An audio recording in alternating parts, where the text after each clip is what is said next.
Whoever transmitted this translated message to you is irrelevant, and should remain anonymous in your mind. It is what you will do with this message which matters. Each one of you wishes to exercise your free will and experience happiness. These are attributes that were shown to us and to which we now have access. Your free will depends upon the knowledge you have of your own power. Your happiness depends upon the love that you give and receive. Like all conscious races at this stage of progress, you may feel isolated on your planet. This impression makes you sure of your destiny. Yet, you are at the brink of big upheavals that only a minority is aware of. It is not our responsibility to modify your future without you choosing it. Consider this message as a worldwide referendum, and your answer as a ballot. Who are we? Neither your scientists nor your religious representatives speak unanimously about the unexplained celestial events that mankind has witnessed for thousands of years. To know the truth, one must face it without the filter of one's beliefs, however respectable they may be. A growing number of anonymous researchers of yours are exploring new knowledge paths and are getting very close to reality. Today, your civilization is flooded with an ocean of information of which only a tiny part, the less upsetting one, is notably diffused. What in your history seemed ridiculous or improbable has often become possible, then realized, in particular in the last 50 years. Be aware that the future will be even more surprising. You will discover the worst as well as the best. Like billions of others in this galaxy, we are conscious creatures that some name extraterrestrials, even though reality is subtler. There's no fundamental difference between you and us, save for the experience of certain stages of evolution. Like in any other organized structure, hierarchy exists in our internal relationships.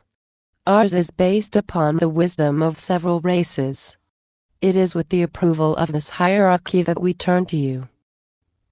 Like most of you, we are in the quest of the Supreme Being. Therefore we are not gods or lesser gods but virtually your equals in the cosmic brotherhood. Physically, we are somewhat different from you but for most of us humanoid-shaped.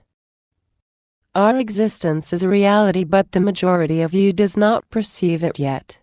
We are not mere observations, we are consciences just like you. You fail to apprehend us because we remain invisible to your senses and measure instruments most of the time. We wish to fill this void at this moment in your history. We made this collective decision but this is not enough. We need yours. Through this message, you become the decision makers. You personally. We have no human representative on Earth who could guide your decision.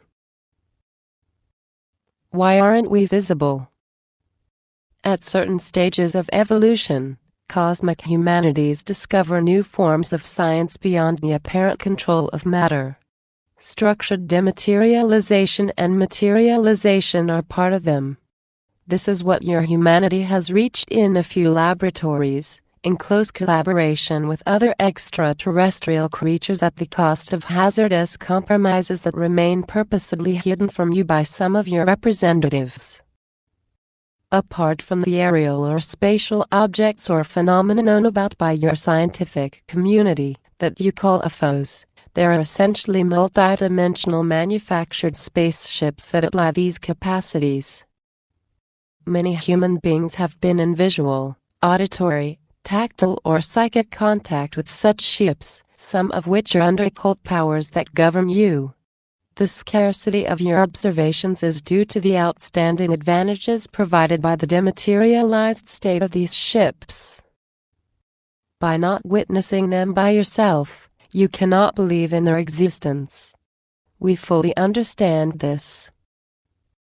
The majority of these observations are made on an individual basis so as to touch the soul and not to modify any organized system. This is deliberate from the races that surround you but for very different reasons and results. For negative multidimensional beings that play a part in the exercise of power in the shadow of human oligarchy, discretion is motivated by their will to keep their existence and seizure unknown. For us, discretion is motivated by the respect of the human free will that people can exercise to manage their own affairs so that they can reach technical and spiritual maturity on their own.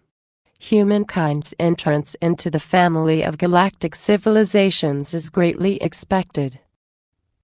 We can appear in broad daylight and help you attain this union. We haven't done it so far, as too few of you have genuinely desired it, because of ignorance, indifference or fear, and because the emergency of the situation did not justify it.